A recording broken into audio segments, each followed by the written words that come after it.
ही सृष्टी घडली कुरुक्षेत्र हे महाभारत केवळ अमूल्य सूची कणके करे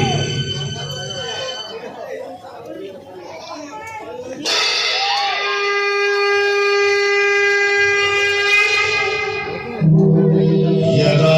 यदा हि धर्मस्य ग्लानिर्भवति भारत अभ्युत्थानमधर्मस्य तदात्मानं सृजाम्यहम् परित्राणाय साधूनां